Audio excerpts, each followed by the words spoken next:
295 নং কুহুম যোগিনীয়া প্ৰাথমিক বিদ্যালয়ৰ সন্মুখভাগৰ এটি দৃশ্য আৰু গ্ৰন্থদান কাৰ্যসূচীত ৰাইজৰ সহযোগ কি ধৰণে হৈছে তাৰে এটি দৃশ্য দেখুৱাবলৈ চেষ্টা কৰা হৈছে।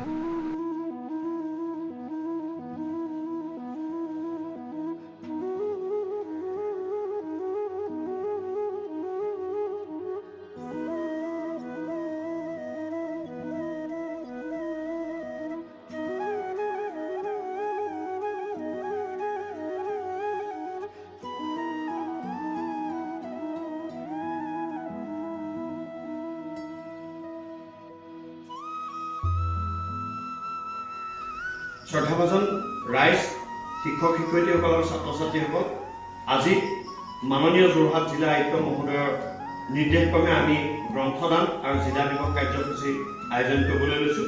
সভাত সভাপতিত্ব কৰিবৰ কাৰণে বিদ্যালয় পৰিচালনা সমিতিৰ মাননীয় সভাপতি শ্ৰদ্ধা শ্ৰীযুত বিমান বৰা ডাঙৰীয়াক আসন গ্ৰহণ কৰিবৰ কাৰণে অনুৰোধ জনাইছোঁ আৰু তেখেতক এখনি গামোচা আদৰণি জনাবৰ কাৰণে মই বাইদেউসকলক অনুৰোধ জনাইছোঁ। দিৱস উপলক্ষে গ্ৰন্থদানৰ প্ৰতিখণ্ড অনুষ্ঠান এই আমাৰ বিদ্যালয়ত অনুষ্ঠিত কৰা হ'ল। চৰকাৰী নিৰ্দেশনা মানি ভৱিষ্যতলৈ যাতে আপোনালোকৰ সহায় সহযোগিতা পাওঁ এই এনেধৰণৰ অনুষ্ঠানবিলাকত তাৰ কাম। নমস্কাৰ, পৰম শ্ৰদ্ধাভাজন আজি সভাৰ মাননীয় সভাপতি মহোদয়, বিশিষ্ট অতিথিসকল, শিক্ষাগুৰুসকল আৰু সন্মানিত সদন। আজি সমগ্ৰ যোৰহাট জিলাৰ লগতে আমাৰ বিদ্যালয়তো প্ৰাক জিলা দিৱস আৰু গ্ৰন্থ সংগ্ৰহ কাৰ্যসূচী উদযাপন কৰিবলৈ লোৱা হৈছে। আজি বৰ্তমানৰ যোৰহাট জিলাৰ মাননীয় আয়ুক্ত মহোদয়ৰ মনৰ বিশালতাই যোৰহাট জিলাৰ যি সৰ্বাংগ সুন্দৰ ৰূপত গঢ়ি তোলাৰ যি প্ৰয়াস কৰিছে। গ্ৰন্থদানৰ যোগেদি ছাত্ৰ ছাত্ৰীসকলৰ মাজত যি আলোড়নৰ সৃষ্টি কৰিবলৈ বিচাৰিছে সেই প্ৰচেষ্টা অতি আদৰণীয়। কাৰণ গ্ৰন্থ হ'ল জ্ঞান অন্বেষণৰ ভঁৰাল।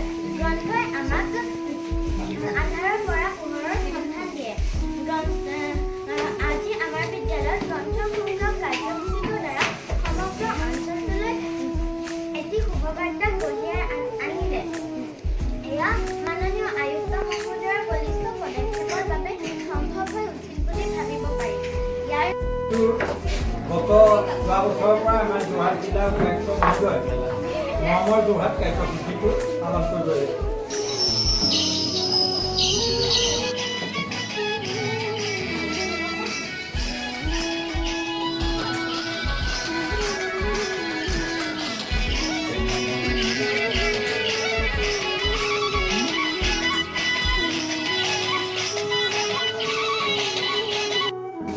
স্কুলত যেতিয়া আমি পঢ়িছিলোঁ তেতিয়া খিৰিকীয়েদি সোমাওঁ বুলি ভাবিছিলোঁ আৰু এনেকৈ চকী টেবুলৰ ব্যৱস্থা নাছিলে। লোকক জানো আহা আমাৰ শিশু উপযোগী এখন গ্ৰন্থ, এই দুখন গ্ৰন্থ মই প্ৰধান কৰাৰ আপুনি কৰিছোঁ।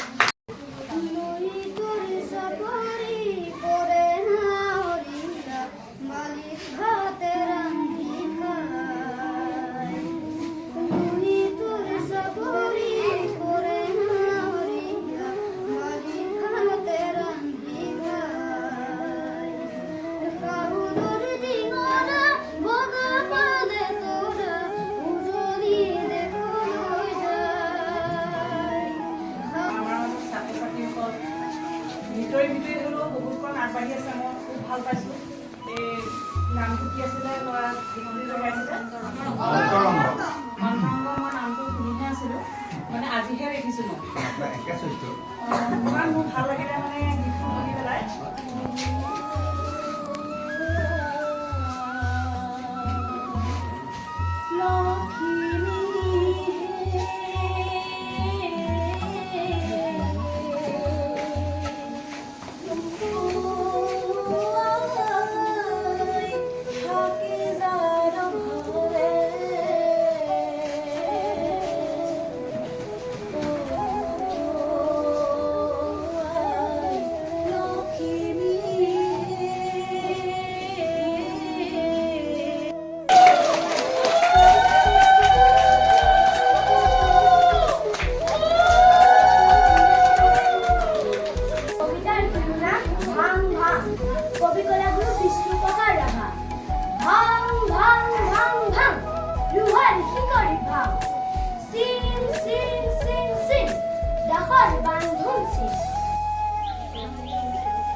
নেক্সট আহা হ'ব নেক্সট আহা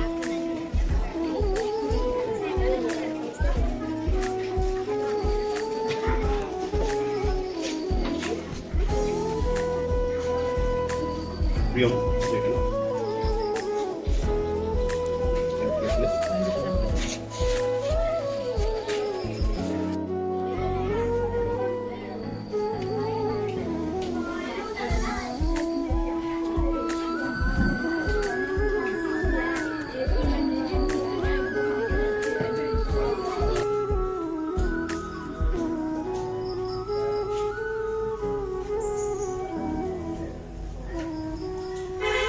শ্ৰদ্ধাভাজন ৰাইজ, আমি আজি অতিকে সুখী হৈছোঁ যে আজি এই অনুষ্ঠানত অঞ্চলবাসী ৰাইজে বিদ্যালয়খনলৈ 153খনকৈ গ্ৰন্থ দান কৰি এটা ইতিহাস সৃষ্টি কৰিছে অঞ্চলবাসীৰ বাবে। তাৰ বাবে সকলোকে মই ধন্যবাদৰ কৃতজ্ঞতা জনাইছোঁ।